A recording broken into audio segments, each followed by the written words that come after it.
गलवान घाटी में भारत और चीन सैनिकों के बीच हिंसक झड़प, भारत के 20 जवान शहीद। सरकार ने साधी रखी चुप्पी, 18 घंटे बाद देश को पता चली एलएसी की हकीकत। भारत और चीन के बीच सीमा विवाद पर विपक्ष हमलावर, कांग्रेस नेता राहुल गांधी और पी चिदम्बरम ने उठाए पीएम मोदी की चुप्पी पर सवाल। कहा, ये देश के लिए चिंता की बात, चीन की हिम्मत कैसे हुई। भारत और चीनी सैनिकों के बीच हिंसक झड़प पर सामने आई विदेशी मीडिया की प्रतिक्रिया। वर्ल्ड मीडिया ने बताया तीसरे विश्व युद्ध की आहट। सीएनएन ने घटना को बताया गेम चेंजर। देश भर में कोरोना वायरस से संक्रमितों की संख्या पहुंची 3,54,000 के पार। अब तक करीब 11,903 लोग गंवा चुके हैं जान।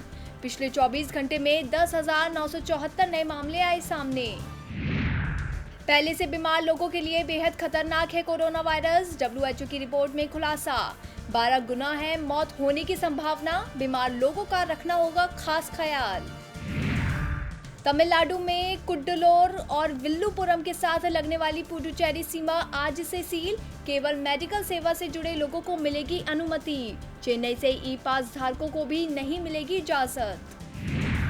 सीमा विवाद के बावजूद नेपाल की मदद करेगा भारत। पशुपतिनाथ मंदिर को देगा 2.33 करोड़ रुपए। नेपाल भारत मैत्री विकास साझेदारी के तहत बनाया जाएगा स्वच्छता निर्माण केंद्र। देश में अंतर्राष्ट्रीय उड़ान बहाल करने को लेकर जुलाई में होगा फैसला। नागरिक और उड्डयन मंत्री हरदीप सिंह पुरी का बयान, घरेलू हालात के आधार पर सरकार लेगी फैसला। बीसीसीआई के आचरण अधिकारी और लोकपाल बने रहेंगे सुप्रीम कोर्ट के पूर्व जज डीके जैन। मौजूदा हालात को देखते हुए बीसीसीआई ने 1 साल के लिए बढ़ाया कार्यकाल। कोरोना काल में ऑनलाइन करेंगे सुनवाई। मानसून की बारिश का अब नियमित क्रम होगा शुरू। बारिश से लोगों को झुलसती गर्मी से मिल रही है राहत। आज भी देश के कई राज्यों में तेज हवाओं के साथ हो सकती है जमकर बारिश। रूस भारत चीन के विदेश मंत्रियों की 23 जून को होगी वर्चुअल मीटिंग। ताज़ा तनाव पर चर्चा संभव। चीन की हिंसक झड़प में भारत को हुआ है जानमाल का नुकसान। पूरी दुनिया में 82,57,000 से ज्यादा लोग हुए कोरोना वायरस से संक्रमित। 4,45,000 से ज्यादा लोगों ने गंवाई जान। 73,06,000 से ज्यादा लोगों ने महामारी को दी मात। ब्राजील में एक दिन में कोरोना के 74,918 नए मामले किए गए दर्ज। कुल मामलों की संख्या पहुंची 9,23,000 के पार। ब्राजील के स्वास्थ्य मंत्रालय ने दी जानकारी।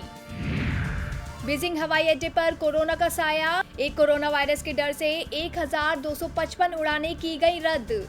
एएफपी समाचार एजेंसी के हवाले से दी गई जानकारी।